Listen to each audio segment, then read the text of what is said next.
एक बार एक अमीर इंसान बौद्ध भिक्षुक के पास जाता है और कहता है, हे मुनिवर, मैं अपने नींद से बहुत परेशान हूँ।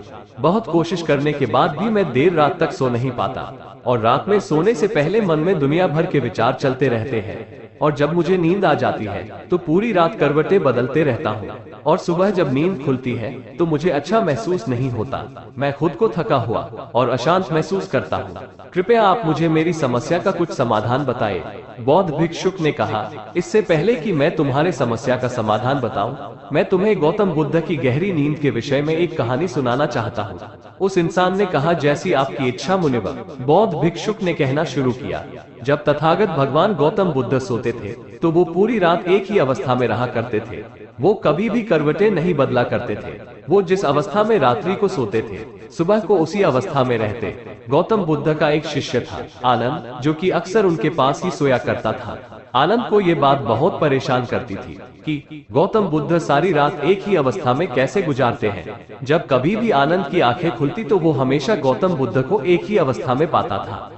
ये बात उसके मन में बहुत से प्रश्न पैदा करती। एक दिन भिक्षुक आनंद अपनी जिज्ञासा को रोक नहीं पाया और वो गौतम बुद्ध के पास चला गया। उसने मध्यरात्रि ही गौतम बुद्ध को नींद से जगा दिया और कहा, तथागत, मुझे क्षमा कीजिए। मैं जानता हूँ कि आपसे प्रश्न पूछने का ये सही समय नहीं है, क्योंकि आप पूरे दिन चलते रहते हैं और लोगों को धर्म का ज्ञान देते हैं और उनकी समस्या का समाधान करते हैं।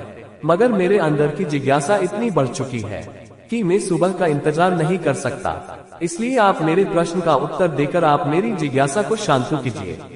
भिक्षुक आनंद ने आगे कहा, मैं पिछले 20 वर्षों से आपके साथ हूँ। आप पूरी रात केवल एक ही अवस्था में गुजार देते हैं। आप जरा सा भी हिलते डुलते नहीं हैं। आप सच में सोते हैं या फिर आप सोते ही नहीं।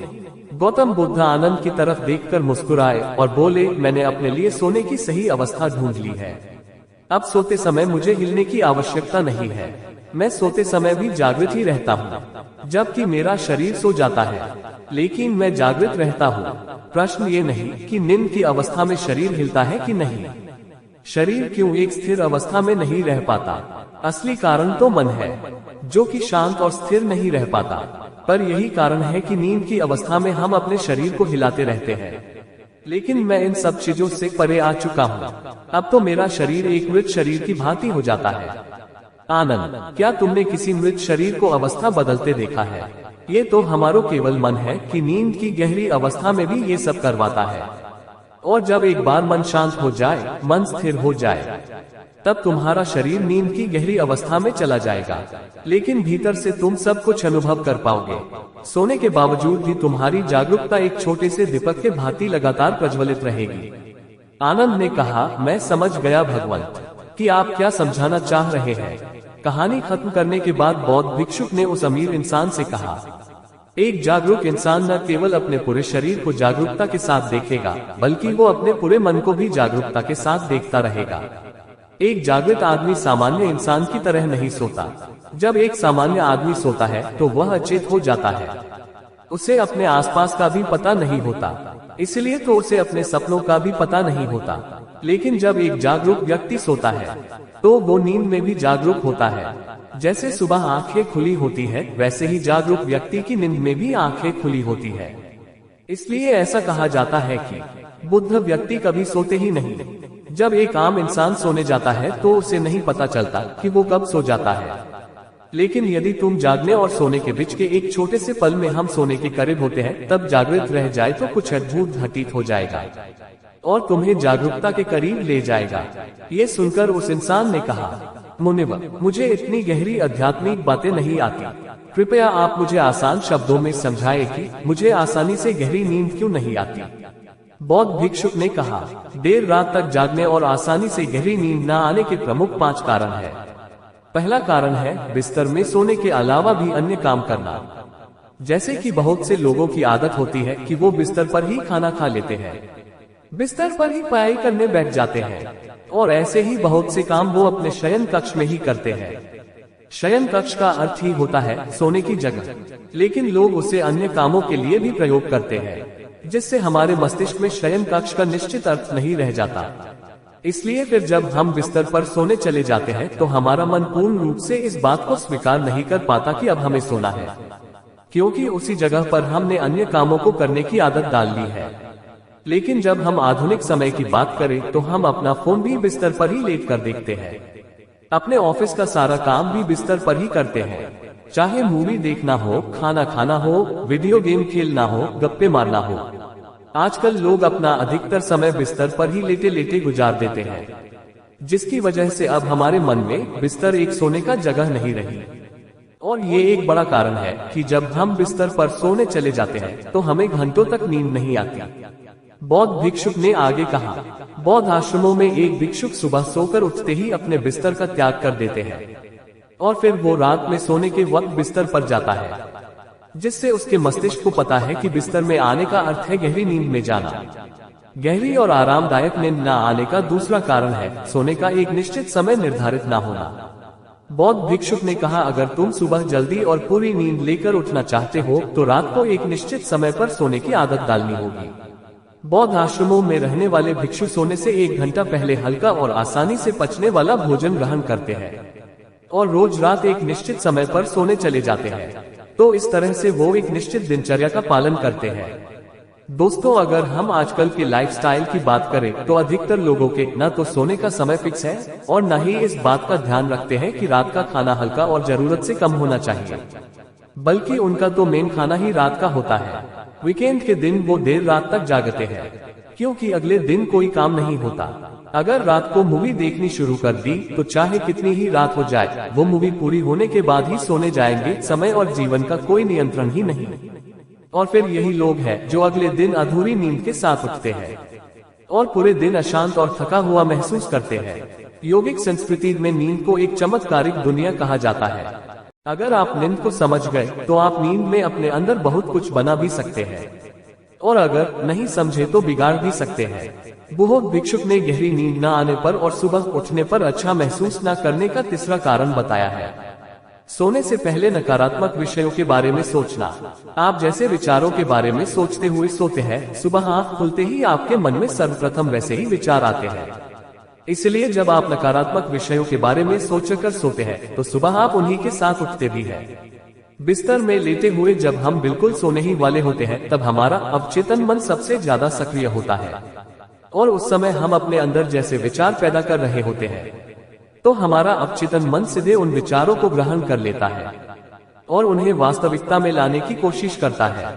हमारा अवचेतन मन अच्छे और बुरे विचारों में चुनाव नहीं कर सकता। उसे नहीं मालूम कि हमारे लिए क्या अच्छा और क्या बुरा।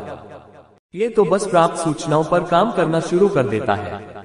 इसलिए हमें सोते वक्त अपनी समस्याओं और विचारों को सोचने के बजाय उन अच्छी चीजों और कामों के बारे में सोचना चाहिए जिन्हें हम अपनी जिंदगी में पाना चाहते हैं। हमेशा रात में सोने से पहले और सुबह उठने के बाद तुरंत उन चीजों के बारे में विचार करें जो आपकी जिंदगी में एक सकारात्मक बदलाव ला सकती है। अच्छी और गहरी नींद न आने का चौथा कारण है गलत तरीके से सोना। बौद्ध भिक्षुक ने कहा, तुमने सुना होगा कि भारत में अक्सर कहा जाता है कि उत्तर दिशा की तरफ सिर करके मत सोना। ऐसा इसलिए होता है जब उत्तर दिशा की तरफ सिर करके सोते हैं तो पृथ्वी के चुंबकीय खिंचाव की वजह से हमारे शरीर का बहुत सारा खिंचाव मस्तिष्क की तरफ जाने का प्रयास करता है और मस्तिष्क में पाई जाने वाली नसों का बहुत पतली होने के कारण उनके फटने का खतरा बढ़ जाता है। अगर कोई इंसान कमजोर और काफी बुजुर्ग है तो उसकी मौत भी हो सकती है। लेकिन आमतौर पर उत्तर की तरफ सिर करके सोने वाले लोग सुबह उठते हैं तो वो एक तनाव सा महसूस करते हैं और ये सारी ही क्रिया तुम्हें नहीं करनी है। इनमें से जो भी क्रियाएं तुम्हारे लिए उपयुक्त लगती है तुम कर सकते हो। पहले हल्के गुनगुने पानी से स्नान करो। स्नान करने से हमारा शरीर जागृत और तनाव मुक्त होता है।